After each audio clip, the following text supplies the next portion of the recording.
All right, so today we're going to be looking at The Electric Ant by Philip K. Dick Oh, yeah. from 1968. Yeah. And, as always, we're going to be taking a deep dive into this book. Sounds good. Just to give everybody a little bit of context, Right. we have Garson Poole, Right. who is like this Businessman. high-powered businessman. Yeah. He's a part of Triplan Electronics. Okay. He's recovering from this like accident that he had in his squib. Uh-huh. And Personal aircraft. yeah, his personal aircraft. And he thinks he's, just lost a hand. Right. He wakes up in the hospital and he's like, oh no, my hand. Right. But then the doctor comes in. Yeah, this is where it gets interesting. It's where it gets really interesting and Yeah. says, Yeah, he lays it on him. Yeah. Like, you're an organic robot, Mr. Poole. we're an organic robot. You're what we call an electric ant. Oh, hold on a second. Yeah. And the way that Philip K. Dick describes this scene Yeah. is amazing. He's like, you can just feel the shock. You really feel it. And the disbelief. Yeah, like how could this be possible? Yeah. Like my entire life has been A lie. a lie. Like I've been programmed. Right. And that's classic Philip K. Dick, right? Yeah. You know, like Ubik, Yeah. like androids dream of electric sheep. Yeah. He just really likes to make you question the nature of reality. What is real? What is real? And Yeah. in this case, he takes it like a step further Right. by saying that your individual reality is being controlled by this like tape, Right. almost like a punch card system. Like feeding information Yeah, directly into your nervous system. directly into his nervous system. Yeah, it's wild. And it's really interesting to think about because it's kind of like a metaphor for our brains, Oh, absolutely. like how we filter information and how we construct our perception of reality. Yeah, but he takes it to this really literal level. Yeah. It's like, Creepy. it is creepy. It's like, whoa. So Poole, instead of like spiraling, which Yeah. I think I probably Just like existential meltdown. mental meltdown. Yeah, he gets obsessed with finding this tape. Well, yeah, of course. He's like, I gotta see I it gotta see it for myself. from myself. Yeah. So he uses this high-powered computer He goes all out. to find it. Yeah. And he finds it. He finds it. It's like nestled in his chest. Yeah. In his chest cavity. But the computer warns him Right. that like messing with the tape It's dangerous. could be dangerous. Don't do it. But of course, that just makes him want to do it even more. Right. That's how these things go. So he starts experimenting Right. and he starts covering up holes in the tape. Essentially erasing future stimuli. Yeah. Like, imagine that. So he's at a bar Right. with his business partner, Dankman, Yeah. and sections of reality just start disappearing around him. It's like, It's poof. yeah. He's sitting there with Dan Feldman and they're talking business, Yeah. and the New York skyline just vanishes. Gone. And Dan Frickman's just like, What are you talking about? what are you talking about? So is it real or is it not real? Right. Is he altering his own reality? Or is it objective reality? Yeah. And I Yeah. think that is like one of the most amazing things about Yeah. Philip K. Dick. Yeah. He just really makes you question, Yeah. like, what is real? What is real? What is objective? Yeah. Are we all constructing our own realities? I don't know. Big questions. So Poole decides to take it even further. Right. He flies his squib, Into the dead space. yeah, into this like dead space Where New York used to be. where New York used to be, and then Right. it reappears, It comes back. and it's like, Yeah. this is crazy. It's wild. Like this artificial being Yeah. is influencing reality. Like by his perception. Yeah. By his actions. It's like observer and observed are totally blurred. Yeah, he's collapsing that distinction. Yeah, and this is just the beginning. Yeah, this is just the tip of the iceberg. He decides he's going to create like a dead period of time Okay. by putting a blank strip in the tape, Oh boy. which This can't be good. doesn't go well. As you might expect. And he collapses. Right. And then these technicians come. Yeah, they got to fix him up. They have to fix him. They're Yeah. like, hey, you have to be careful. Right. You have this safety mechanism. Don't mess with it too much. But he's already fixated on the next experiment, Of course he is. removing the tape entirely Oh, wow. to experience ultimate reality. So he's just going to take the plunge. Yeah. He's going all in. He's going all in, and it's like, Is he being reckless, Yeah, or is he onto something? it's a good question. Like this idea that there's this deeper reality that we're Yeah. not seeing. Right. And he's like, I gotta see it. Yeah, it's like this thirst for knowledge Yeah. that's driving him. But at the same time, Yeah. he's working for this company, Triplan. Triplan, Right. that manufactures these Random identity darts. these darts that track their targets. Yeah, with these unique wave patterns. So he's like an artist himself. Right. It's like he's creating these devices Yeah. with these very specific purposes. Yeah. And then he's also trying to create his own reality Yeah. by manipulating this tape. It's like a parallel Yeah. that Philip K. Dick is drawing. It makes you wonder if even an electric ant can be a creator. Yeah. Where does that leave us? What about us? Yeah, in terms of our own ability to shape reality. So we've got Poole, Okay. this creator Pushing the boundaries? pushing the boundaries of reality, okay. literally willing things into existence, Right. but then he starts questioning Well, no. the reality of the people around him. Oh, no. And especially Sarah's. Secretaries. Yeah, and he's like, Is she real? Is she even real? or is she just another part of the tape? Another blip on my tape. It's like the ultimate loneliness. Yeah, he's like achieved all this control, Over his reality. but he's alone. But he's completely alone. Yeah, it's tragic. So what does he do? Yeah, what does he do? Does he try to break free? Yeah. Does he tell Sarah? Does he confide in her? Yeah. We'll have to find out Yeah. in part 2. Stay tuned. So last time we left off, With Poole questioning everything. yeah, like, is anyone real? Is Sarah real? Right? Is Sarah just another projection Of his reality tape. of his tape? Exactly. Which is a pretty messed up thing to think about. It is. It's like the ultimate betrayal. In a way. Yeah. Like the one person you think you can trust Yeah. turns out to be maybe not even real. So what does he do? Well, he reaches out to Sarah.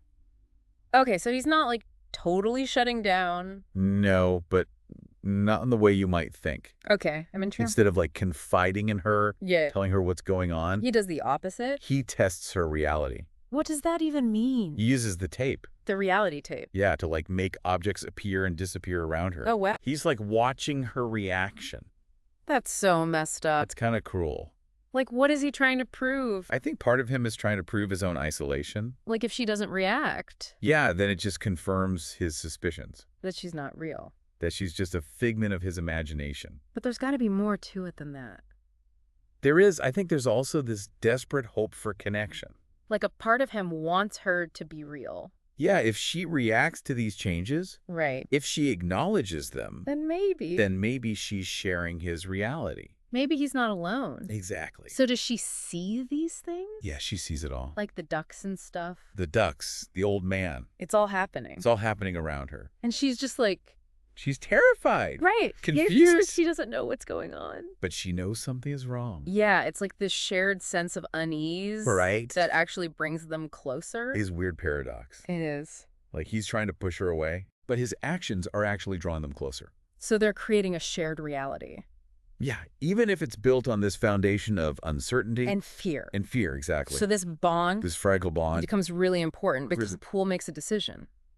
a big decision. The biggest decision. He decides to cut the tape. He actually does it, He does it. knowing that it could kill him. The technicians warned him, Yeah, they said it could burn him out. but he doesn't care. He's got to know. He has to experience ultimate reality. Unfiltered reality. Yeah, he wants to see what's beyond Beyond the limitations. of his programmed existence. It's the ultimate act of rebellion. It is Against the system. against the artificial reality that's been imposed on him. So what about Sarah? She's terrified. I bet. She begs him not to do it, Right. but she understands. She gets it. Yeah, she sees his need to break free, To discover who he really is. even if it means risking everything. So she loves him.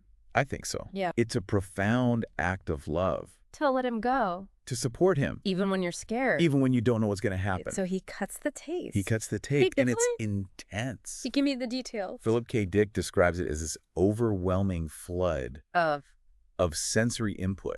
everything at once. Yeah, light, sound, color, sensation, all bombarding him. Whoa. It's like every possible experience, every potential reality, Is hitting him at the same time. it's all there. It's he's experiencing the universe without a filter. Yeah, the full spectrum of existence. This gotta be Too much. too much to handle. And it is. So he dies. His physical body collapses. Right. It can't process this unmediated reality. So he achieved ultimate knowledge. but at the cost of his life. But is he really gone? That's the question. I mean, his body is gone. Right. But what about his consciousness? His essence. Yeah. Remember, his reality was never tied to his physical form. Right. It was all about the information on the tape. Mm. So when the tape is cut, What happens to the information? does it just disappear? We don't know for sure. Philip K. Dick leaves it open? He does, but there's a twist. Okay. Sarah Yeah. starts experiencing reality distortions, Like Pool. just like Pool, She's seeing things flicker. and it out of existence. Wait a minute. Okay. Is she becoming an electric ant? Is that even possible? I don't know. It's one interpretation. But she didn't cut her tape. Right. So how could that be? Maybe by cutting his tape, Pool. Pool somehow transferred something to her? Like his essence? His ability to manipulate reality? But he thought she was just part of his tape. Remember? What if by cutting his tape He freed her. from her own programmed reality? It's a possibility. So she's not becoming an electric ant. Maybe she's becoming something else. Something more. Something more free. Yeah. She's experiencing the world In a new way. with this heightened awareness, Like she's inherited Pool's legacy. but without the limitations of the tape. So she has the power to create her own reality now. Maybe? This is blowing my mind. It's a lot to take in. But it's so cool. It is. So what's the point of all this? What is Philip K. Dick trying to tell us? Yeah. I think he's exploring some really big themes, Okay, like what? like the nature of reality. Is it real? Is it objective? Or is it subjective? Or is it something else entirely? And the dangers of technology. Right, technology can be used for good, Or for bad. for control. For manipulation. Yeah. And the power of the human spirit. The desire to To understand, connect, to break free, even if it means risking everything. even if it means confronting the unknown. So there's hope. There's always hope. Even in a world of illusions. Right. The quest for truth. For connection. For something more. It's a journey worth taking. Okay, Yeah. so Pool might be gone. But his quest lives on, Through Sarah. in a way, And that's where we'll pick up in part 3, of our deep dive. into the electric ant. All right, so we're back, Back in the world of the electric ant. where reality is, Questionable. yeah, to say the least, We left off with Pool making the ultimate sacrifice cutting his reality tape. to experience ultimate reality, And Sarah, witnessing it all. yeah, her own reality starting to unravel. It's like Pool's Oops. choice Had these ripple effects. that extended beyond his own existence. So where do we go from here? What happens to Pool and Sarah? Does Philip K. Dick give us any answers? He does, Really? but they're subtle. Of course. I mean, this is Philip K. Dick. He's not going to make it easy for us. He's more interested in making us think Yeah. than giving us like a neat and tidy resolution. So what about Pool? Is he really gone? When the tape runs out, It's the big question. does he just cease to exist? His physical body is gone. Okay, but what about his consciousness? His essence. Yeah, like what happens to that? Dick hints at something more. Like what? There's this passage where Sarah, in her altered state, Right, she's seeing things flickering, she senses Pool's presence. but not physically. No, it's more like Like energy, well, vibration. woven into reality itself. Yeah, it's like he's become part of the very fabric of existence. So he's not gone. Not entirely. He's transcended, Right away. become this cosmic consciousness. Maybe? It's kind of a beautiful thought. It is. That even though his physical body is gone, His essence persists. as part of this larger interconnected reality. The very Philip K. Dick idea. It is. This interconnectedness of everything. Yeah, like we're all part of this, Cosmic web. of consciousness. And maybe by cutting the tape. Poole tapped into that Yeah, he broke free from the of limitations. his individual existence. And merged with something greater. Okay, but what about Sarah? She's experiencing these reality distortions too. Right, but she didn't cut her tape. So how is that possible? Is she becoming an electric ant? Well, remember, Poole thought That she was just part of his tape. another stimulus. So maybe by cutting his tape He actually freed her. from her own programmed reality. It's like he accidentally liberated her. Wow. She's not becoming an electric ant. She's becoming something else. Something more. More free. Yeah, she's no longer bound by the limitations of her previous reality. She's seeing the world With new eyes. with a new awareness, Like she inherited Poole's legacy. but without the artificial constraints of the tape. So she has the potential to create her own reality now. Wow, It's a powerful idea. it's a lot to process, It is. but it's also really hopeful, Yeah, there's this sense of possibility. even amidst the uncertainty. Apool might be gone. But his quest for knowledge His rebellion against control. has sparked something in Sarah, A new beginning. a chance to create something different. Something better. So even though the ending is ambiguous, It's not a clear-cut resolution. it's ultimately a story about hope, Yeah. About the power of the human spirit. to break free, To connect. to create. And to transcend. It's a message that resonates Even today. in our own world. Where reality is Increasingly, questionable. yeah, we're surrounded by technology That can be used to control us. to manipulate us. To shape our perceptions. So it's important to remember That we have the power to choose. to question, To challenge. to create our own reality, Even if it means confronting the unknown. the uncomfortable, The potentially reality-shattering truths. that lie beneath the surface.